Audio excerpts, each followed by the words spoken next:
Good morning, good afternoon, good evening guys. Hope आप लोग सब अच्छे होंगे और अच्छे हेल्थ में होंगे। आज हम लोग अपने कैपिटल गेन के आखिरी लेक्चर में। आज हमारा कैपिटल गेन खत्म हो जाएगा। हम लोग आज कैपिटल गेन के कुछ डिडक्शंस पढ़ेंगे जो 54 की सीरीज में आते हैं। इसमें आपको अपना कैपिटल गेन एग्जेम्प्ट कराने के लिए कुछ एक्टिविटी करनी होगी। जैसे क्या एक्टिविटी करनी होगी? किसी में आपको घर आप बेच रहे होगे, कोई घर ट्रांसफर कर रहे होगे, तो आपको पुराना घर ट्रांसफर करके नया घर खरीदना पड़ेगा कैपिटल गेन एग्जेम्प्ट कराने के लिए। तो किसी में आप कोई लॉन्ग टर्म कैपिटल एसेट बेच रहे होगे तो आपको किसी बॉन्ड्स में इन्वेस्ट करना पड़ेगा सर्टेन टाइम पीरियड के अंदर। जो भी आप इन्वेस्टमेंट करोगे उसको आपको कुछ टाइम पीरियड के लिए होल्ड करना पड़ेगा, वगैरह वगैरह। आते हैं, देखते हैं। Let's start today's lecture. तो मैंने इसको बहुत अच्छे से तरीके से अरेंज किया है। सेक्शन 54, 54B, 54F, कुछ सेक्शन बाद में भी हैं। Will go one by one. Section 54 में आपको करना क्या पड़ता है? सेक्शन 54 में आप एक रेसिडेंशियल हाउस प्रॉपर्टी ट्रांसफर कर रहे होते हो, बेच रहे होते हो, जो कि ये डिडक्शन किसको मिल रहा है? 54 वाला इंडिविजुअल और एचयूएफ के लिए अवेलेबल है। मतलब अगर इसके अलावा आप किसी तरह के एसएससी हैं तो आप इसका फायदा नहीं उठा सकते। जो 54 है वो बोलता है अगर आप घर बेच के घर खरीद रहे हो, मतलब बेसिकली आप एक घर ट्रांसफर कर रहे हो और वो घर होना चाहिए लॉन्ग टर्म कैपिटल एसेट। मतलब बेसिकली क्या है, 24 मंथ से ज्यादा पुराना होना चाहिए वो। तो अगर आप उस घर को बेच के एक दूसरा घर खरीदते हो, कुछ टाइम पीरियड है, तो जितना कैपिटल गेन आपको हुआ है, अगर आप उतना ही पैसा दूसरे घर में इन्वेस्ट कर देते हो तो पूरा कैपिटल गेन माफ हो जाएगा। सपोज आपको पुराना घर बेचने पे 50 लाख रुपीस कैपिटल गेन हुआ है और आप 50 लाख का ही प्रॉपर्टी खरीद लेते हो तो पूरा कैपिटल गेन नील हो जाएगा। अगर आप 30 लाख का प्रॉपर्टी खरीदते हो तो 30 लाख लेस हो जाएगा, 20 लाख टैक्सेबल होगा। अगर आप 60 लाख का प्रॉपर्टी खरीदते हो तो भी 50 ही डिडक्शन मिलेगा। Means deduction can be up to maximum of capital gain, ठीक है, और अमाउंट इन्वेस्टेड, ठीक है, विच एवर इज लोअर, ठीक है। और आपको घर बेच के घर लेना है और घर ना इंडिया में ही होना चाहिए जिसको आप बेच रहे हो, और जो खरीद रहे हो वो भी इंडिया में होना चाहिए। अब दो बातें हो सकती हैं, या तो आप घर बनाओगे या आप घर खरीदोगे, ठीक है। अगर आप बना बनाया घर खरीद रहे हो तो ये घर बेचने से 1 साल पहले भी आपने जो घर खरीदा है वो भी चलेगा, या इस घर को बेचने के 2 साल बाद तक भी अगर आप घर खरीद लेते हो तो भी चलेगा। अगर आप घर कंस्ट्रक्ट करा रहे हो तो कंस्ट्रक्शन कंप्लीट हो जाना चाहिए 3 प्रीवियस ईयर के अंदर, जब से आपका ये ट्रांसफर हुआ है। आप सिंपल सोचना, जब ट्रांसफर हुआ है उस प्रीवियस ईयर का एंड ले लेना। सपोज सितंबर 19 को ट्रांसफर हुआ है तो उसका प्रीवियस ईयर का एंड क्या होगा? 31/3/2020। वहां से 3 साल के अंदर कंस्ट्रक्शन कंप्लीट हो जाना चाहिए। माइंड यू, मैं कंप्लीट बोल रहा हूं, शुरू कभी भी हुआ फर्क नहीं पड़ता, कंप्लीट हो जाना चाहिए। तो अगर खरीद रहे हो तो 1 साल पहले या 2 साल बाद, और अगर बना रहे हो तो 3 साल के अंदर अंदर कंस्ट्रक्ट हो जाना चाहिए। अब आपके दिमाग में एक थॉट प्रोसेस आएगा कि सर तो डिडक्शन कब मिलेगा? क्योंकि लॉजिकली घर 3 साल में बनने के बाद डिडक्शन आपको मिलेगा। एक ये तरीका है। दूसरा तरीका क्या है, अगर आपको कैपिटल गेन आज एग्जेम्प्ट कराना है तो सेंट्रल गवर्नमेंट का एक स्कीम है, capital gain deposit scheme. It's like a fund. उसमें आप पैसा इन्वेस्ट कर दो, जितने पैसे का आपको नया घर बनाना है या खरीदना है, और फिर उस फंड से निकाल के आप घर में इन्वेस्ट करते रहो, या उस फंड से पैसा निकाल के घर खरीद लो। तो हम लोग आपको कैपिटल गेन का एग्जेम्पशन आज ही दे देंगे। टाइम भले ही 3 साल है, हम डिडक्शन आपको आज ही दे देंगे। क्यों? सरकार ने पैसा अपने पास ब्लॉक कर लिया है, ठीक है। डिडक्शन आपको आज ही दे देंगे। सपोज किसी कारणवश आप 3 साल के बाद भी घर बना नहीं पाए और वो पैसा अभी भी वो कैपिटल गेन डिपॉजिट स्कीम में पड़ा हुआ है, तो जितना पैसा उसमें लेफ्ट ओवर है उस पर लॉन्ग टर्म कैपिटल गेन लगा के आपसे टैक्स ले लिया जाएगा, बाकी पैसा रिफंड कर दिया जाएगा। मतलब अमाउंट से टैक्स काट के गवर्नमेंट आपको रिफंड कर देगा पैसा वापस। अब इन केसेस में एक लॉक इन पीरियड है 3 इयर्स का। मतलब जो आप नया घर खरीद रहे हो उसको 3 साल तक आपको लॉक इन में रखना है। मतलब नया घर आप बेच नहीं सकते 3 साल तक, खरीदने से 3 साल तक नहीं बेच सकते, ठीक है। माइंड यू, इनिशियल ट्रांसफर से 3 साल नहीं बोल रहा है, जिस साल में आपने खरीदा उस प्रीवियस ईयर के एंड से 3 साल तक बेच नहीं सकते आप। अब आपके सोचने दिमाग में एक और बात आनी चाहिए। सपोज अगर आपने बेच दिया तो जो नए घर का कॉस्ट ऑफ एक्विजिशन है ना, उससे जितना डिडक्शन आपने लिया उसको कम कर देंगे। लाइक सपोज नया घर आपने बेचा 50 लाख का, और आपने पहले डिडक्शन लिया था 20 लाख का। लेट्स सपोज नया घर आपने बेचा 50 लाख का, आपने डिडक्शन लिया था 20 लाख का, ठीक है, आपने डिडक्शन लिया था 20 लाख का। Now suppose you are selling it after 3 years, ठीक है, after 3 years, and you had purchase this property exactly for 20 lakh rupees, ठीक है। तो आपको 20 लाख पे 3 साल का इंडेक्स मिलेगा और आप माइनस करके अपना कैप गेन निकाल लोगे। Now suppose you sell it within 3 years, ठीक है, विद इन 3 इयर्स, तो हम पता है क्या करेंगे, कॉस्ट ऑफ एक्विजिशन से कम कर देंगे। इसका मतलब क्या पता है, हम आपका जो नया घर का वैल्यू है ना उसको 20 लाख की जगह 0 लिख देंगे, तो ऑटोमेटिकली आपका पूरा नया घर को बेचने पे जो 50 लाख का कैपिटल गेन है पूरा टैक्सेबल हो जाएगा। It is as good as I am telling you कि अगर आपने ये नहीं पूरा किया तो हम आपका डिडक्शन रिवर्स कर देंगे, और वही हुआ है। मैंने ऐसे ना करके पैसा वापस ना मांग के आपके नेक्स्ट सेल जो आपने की है उसके कॉस्ट से कम कर दिया और उस पे कैपिटल गेन ले लिया, बात तो एक ही है। तो बस ये था आपका सेक्शन नंबर 54। अब आपका जो दूसरा सेक्शन है वो है सेक्शन नंबर 54 बी मतलब बागीचा। बी मतलब बागीचा। ये किसके बारे में बात कर रहा है, अगर आपने अर्बन एग्रीकल्चर लैंड को ट्रांसफर किया है, mind you urban agriculture land, क्योंकि रूरल एग्रीकल्चर लैंड तो कैपिटल एसेट ही नहीं होता, तो गेन का सवाल ही क्या पैदा होता है। So you are talking about urban agriculture land, जिसमें ये लोग अर्बन एग्रीकल्चर को लॉन्ग टर्म कब मान रहा है, अगर 2 साल, ठीक है, नॉर्मली 2 साल तो लैंड के लिए होता ही है, 24 मंथ्स, तो अर्बन एग्रीकल्चर लैंड होना चाहिए जिसको आप ट्रांसफर कर रहे हैं। Obviously land should be long term, ठीक है, land should be long term, जैसे हाउस वाज लॉन्ग टर्म, तो लैंड भी लॉन्ग टर्म होना चाहिए। उसके बाद क्या बोलता है, पिछले 2 साल में उस लैंड को एग्रीकल्चर पर्पस के लिए ही यूज किया गया है, पिछले 2 साल में उस लैंड को एग्रीकल्चर पर्पस के लिए ही यूज किया गया है। तो अगर आप उसको बेचते हो और आप इंडिविजुअल एचयूएफ हो तो आपको डिडक्शन कितना मिलेगा, जो कैपिटल गेन आया पुराने लैंड को बेचने पे, जितना इन्वेस्ट करते हो उतना डिडक्शन मिलेगा। अगर 50 लाख है 60 इन्वेस्ट किए 50 मिलेगा, 50 लाख है 20 इन्वेस्ट किए 20 मिलेगा, 50 लाख है 50 इन्वेस्ट किए पूरा 50 डिडक्शन मिल जाएगा, ठीक है। अब आपको खरीदना क्या है, आपको फिर से लैंड ही खरीदना है, ठीक है, वो बोलता है आपको फिर से लैंड ही खरीदना है, लेकिन इस बार ना ये आपको एक बेनिफिट दे रहा है, आप या तो अर्बन लैंड खरीदो या रूरल लैंड खरीदो, लेकिन बेचना अर्बन है, ठीक है, और खरीदना कितने साल के अंदर है, 2 साल के अंदर। मतलब आप अर्बन लैंड बेचो और उसके बाद उस पैसे से रूरल खरीदो या अर्बन खरीदो, फर्क नहीं पड़ता, बस 2 साल के अंदर खरीद लेना। और जो भी आपने 2 साल के अंदर खरीदा है उसका lock in period is 3 years, मतलब 3 साल तक आपको वो एसेट होल्ड करके रखना पड़ेगा, आप उस एसेट को बेच नहीं सकते, ठीक है। अगर आपने बेचा तो सेम हरकत, जब आपने बेचा उसका जो सेल कंसिडरेशन है और जो उसका कॉस्ट एक्विजिशन है, उसके कॉस्ट ऑफ एक्विजिशन से जितना डिडक्शन आपने लिया था उसको रिवर्स कर देंगे। सर आपको 2 साल दिए हैं तो डिडक्शन 2 साल बाद मिलेगा, हाँ, पर अगर आपको आज डिडक्शन चाहिए तो आप कैपिटल गेन डिपॉजिट स्कीम में इन्वेस्ट कर दीजिए, सरकार के पास पैसा ब्लॉक करा दीजिए और उसके बाद आप आज ही डिडक्शन ले सकते हो। 2 साल के बाद अगर उस अकाउंट में कुछ पैसा अनयूज्ड बचा, ठीक है, तो उस पर सरकार लॉन्ग टर्म कैपिटल गेन लगा देगा। यहाँ पे 2 साल क्यों लिखा हुआ है, क्योंकि जो लैंड है अर्बन रूरल लैंड, तो अर्बन लैंड के लिए 24 मंथ्स होने से लॉन्ग टर्म हो जाता है, इसीलिए दे आर गिवन 24, ठीक है, that is why they are stating 2 years, ठीक है। देखो मैंने यहां लिखा है सेम जो यहां पे टैक्सेबल है यहां पे भी just 2 years instead of 3 years, ठीक है। Cost of asset new asset less CG exempted earlier. Next we get to section 54F। ये थोड़ा सा अलग हो जाता है, क्योंकि 54F क्या बोलता है कि आप कोई भी लॉन्ग टर्म कैपिटल एसेट बेचो, कोई भी लॉन्ग टर्म कैपिटल एसेट बेचो, लेकिन जो आप खरीदोगे ना वो हाउस प्रॉपर्टी होना चाहिए। 54 क्या बोलता था, घर बेच के घर, घर बेच के घर। 54F क्या बोलता है, कुछ भी बेच के घर।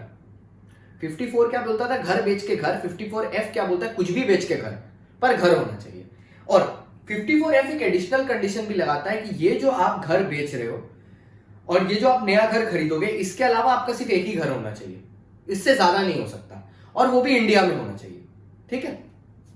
तो एक घर वाला कंडीशन है, मतलब एक घर जो बेचा उसके अलावा एक घर होना चाहिए और दूसरा घर आप खरीद रहे हो या बना रहे हो। ऑब्वियसली पीरियड ऑफ होल्डिंग क्या है, लॉन्ग टर्म होना चाहिए। जो घर आप मतलब जो भी एसेट आप बेच रहे हो वो लॉन्ग टर्म। सपोज तो यहाँ पे हम गोल्ड बेच रहे हैं और गोल्ड बेच के घर खरीद रहे हैं, तो gold should be long term. यहाँ पे थोड़ा सा डिफरेंस क्या है, डिडक्शन कितना मिलेगा ना, यहां पूरा पूरा नहीं मिलता, जितना पैसा आप लगाएंगे वो नहीं मिलेगा, यहां प्रोपोर्शनेट डिडक्शन मिलता है।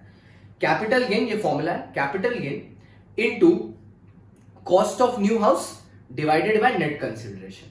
ठीक है, कॉस्ट ऑफ न्यू हाउस मतलब जितना में आपने नया घर खरीदा, यहां पे भी सेम है, परचेस करो 1 साल पहले या 2 साल बाद, या कंस्ट्रक्ट करो 3 साल के अंदर, तो जितना भी आपने परचेस का कॉस्ट है या कंस्ट्रक्ट का कॉस्ट है वो कॉस्ट ऑफ न्यू हाउस हो जाएगा divided by net consideration. What net consideration? जो आपको पुराना घर बेचने पे मिला था। ठीक है, उसके बाद कंडीशंस क्या है? आपको एक लॉन्ग टर्म कैपिटल एसेट को, ठीक है, बेचना है अदर देन हाउस प्रॉपर्टी, मैंने पहले ही बोल दिया, और आपको एक रेसिडेंशियल हाउस प्रॉपर्टी खरीदना है। ठीक है, और आपके पास उस टाइम पे ओनली एक ही एचपी रहना पड़ेगा, एक से ज्यादा नहीं हो सकता। Time limits will be same as 54। Locking period 3 साल का है। अगर 3 साल के अंदर आपने बेच दिया, यहां पे कुछ अलग है, यहां पे हम लोग कॉस्ट ऑफ न्यू एसेट से कम नहीं करेंगे। क्यों नहीं करेंगे पता है? फिर झमेला होगा। ठीक है, फिर प्रपोर्शन करना पड़ेगा, इसलिए क्या बोलता है, जितना डिडक्शन पहले लिए थे सिंपली उसको हम लोग इनकम डीम्ड कर लेंगे, दैट्स इट। जितना डिडक्शन आपने पहले लिया था that will be deemed as income, बात खत्म, कोई लेस फेस का चक्कर नहीं। तो ये एक सबसे अलग सेक्शन है 54F, एकदम यूनिक है, इसका डिडक्शन भी यूनिक है, इसका तरीका भी यूनिक है, इसका सब यूनिक है। डिपॉजिट इन सीजीडीएस एकदम मिलेगा, कैपिटल गेन डिपॉजिट स्कीम एकदम करने मिलेगा। अब इसमें अगर कोई अमाउंट अनयूज्ड रह जाता है, जैसे पूरा डिडक्शन मिला नहीं तो पूरा टैक्सेबल भी नहीं होगा। टैक्सेबल करने का फॉर्मूला क्या होगा? कैपिटल गेन, ठीक है, capital gain into unutilised amount by net consideration. मतलब ऊपर वाले फॉर्मूला में न्यूमरेटर में कॉस्ट ऑफ न्यू एसेट था, नीचे वाले फॉर्मूला में अनयूटिलाइज्ड अमाउंट है। मतलब न्यूमरेटर में वही वैल्यू आ रही है जो नई चीज है, या तो नया घर या नया पैसा, और कैपिटल गेन को ही एग्जेम्प्ट कराना है हमको, तो हम एक रेशियो निकाल रहे हैं कि ये सेल कंसिडरेशन पे हमने इतना गेन बनाया, तो अगर नया घर मैंने इतने का खरीदा तो कितना मेरे को डिडक्शन मिल जाना चाहिए। तो सपोज अगर आपने पूरे नेट कंसिडरेशन को लगा के नया घर खरीद लिया है तो पूरा कैपिटल गेन एग्जेम्प्ट हो जाएगा। Logic, maths, simple mathematics. मान लो मेरा नेट कंसिडरेशन पुराने घर को बेच के आया 30 लाख रुपए, ठीक है, और अब नया घर भी खरीद लेता है 30 लाख रुपए का पूरी, क्योंकि 30 लाख तो है ही ना मेरे पास। मेरे को ना इसका डिडक्शन ज्यादा जस्टिफाइड लगता है। क्यों?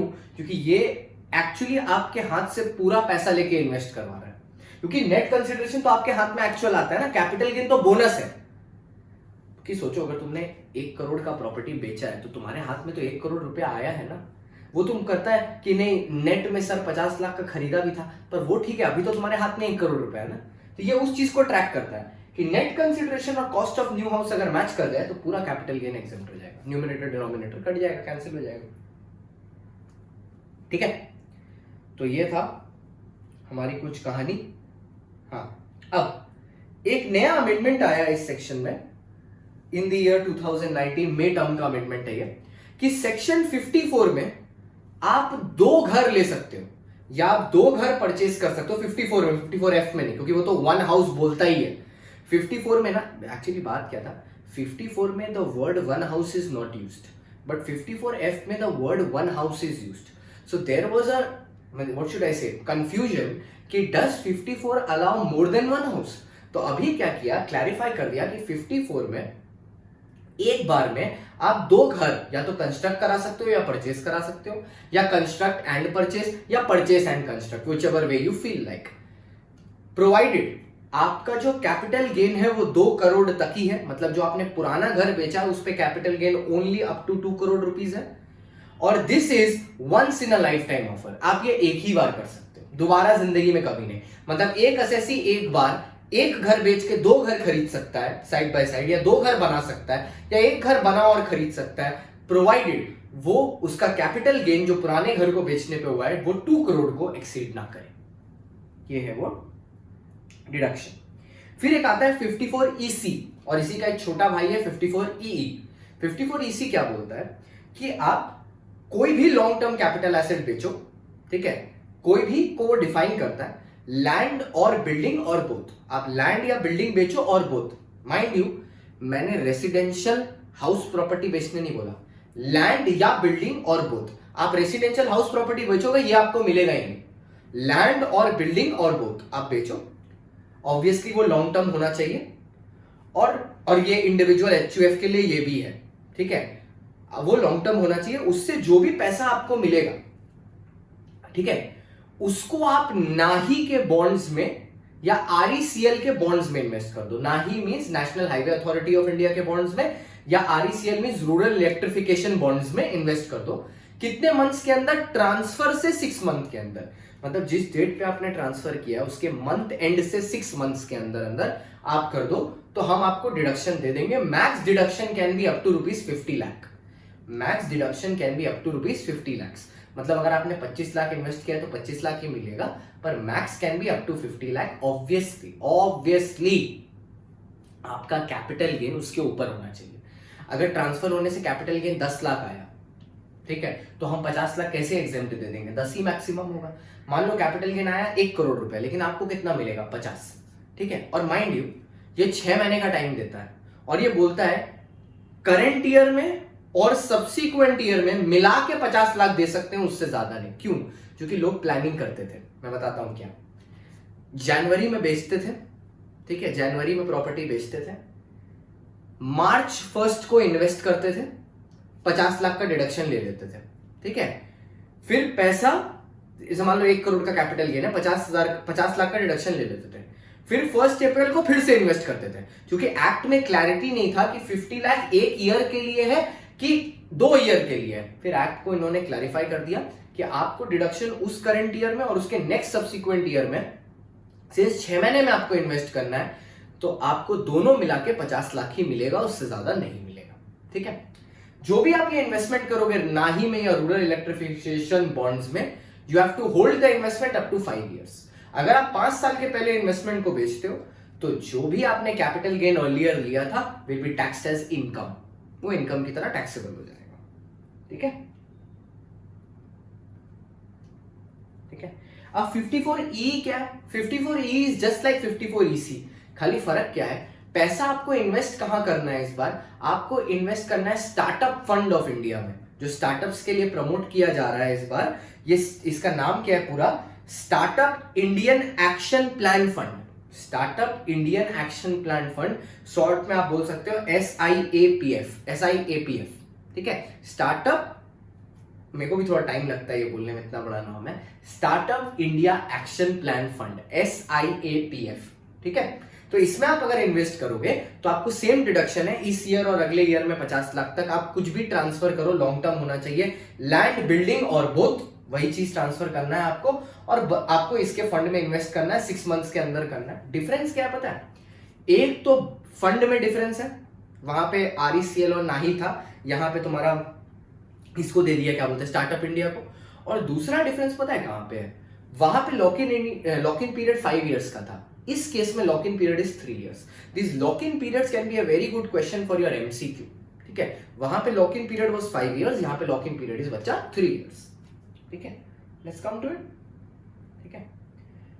हमारा आखिरी डिडक्शन, इसके बाद हमारा पीजीबीपी का, सॉरी, कैपिटल गेन का सिलेबस ओवर हो जाएगा। 54D, ठीक है, 54D। डी में हो क्या रहा है? आपका जो लैंड एंड बिल्डिंग है, ठीक है, जो एक इंडस्ट्रियल अंडरटेकिंग का पार्ट है, जो एक इंडस्ट्रियल अंडरटेकिंग का पार्ट है, मतलब आपकी इंडस्ट्री लगी हुई है, उसको गवर्नमेंट कंपल्सरीली एक्वायर कर ले रहा है। मतलब गवर्नमेंट बोल रहा है ये लैंड हमको चाहिए, ठीक है, ये लैंड हमको चाहिए, यहां आप इंडस्ट्री नहीं लगाएंगे। जैसे ममता दीदी ने किया था इसके साथ, टाटा के साथ, नैनो का प्लांट लगाने के लिए, कि हमको ये प्लेस चाहिए, हम आपको यहां प्लांट नहीं लगाने देंगे। तो ये जो कंपल्सरी एक्विजिशन हुआ है, ये एक लौता सेक्शन है आपके सिलेबस में जो NESSC के लिए है, 54D, ये याद रखिएगा। It is only 54D that is in your syllabus which is for NESSC। इसके बाद बाकी सारा इंडिविजुअल एंड HUF के लिए, ये NESSC के लिए। क्योंकि ऑब्वियसली सोचो, इंडिविजुअल या HUF इंडस्ट्री थोड़ी ना लगाएगा जाके, वो बड़ी बड़ी कंपनी लगाती है, तो ये बड़ी बड़ी कंपनी के लिए कि आपके लैंड और बिल्डिंग का कंपल्सरी एक्विजिशन हुआ है, तो उसपे जो आपको कैपिटल गेन हुआ है, ठीक है, उसपे जो आपको कैपिटल गेन हुआ है, अगर वो बिल्डिंग है तो वो लॉन्ग टर्म होना चाहिए ट्रांसफर करते टाइम, और अगर वो लैंड है तो वो लॉन्ग टर्म होना चाहिए, जिसको जो कंपल्सरी एक्वायर हुआ है, और जो बिल्डिंग है वो शॉर्ट टर्म होना चाहिए। Sir suppose building long term हो गया तो कुछ डिडक्शन नहीं मिलेगा, ठीक है सर, ये बहुत अजीब सा कंडीशन लगा के रखा है कि more than 2 years long term land को रखना है, लेकिन बिल्डिंग को शॉर्ट टर्म होना पड़ेगा। ठीक है, land will be long term, 2 साल को पार कर गया, लेकिन building has to be short term. ठीक है, बहुत अजीब सा कंडीशन है।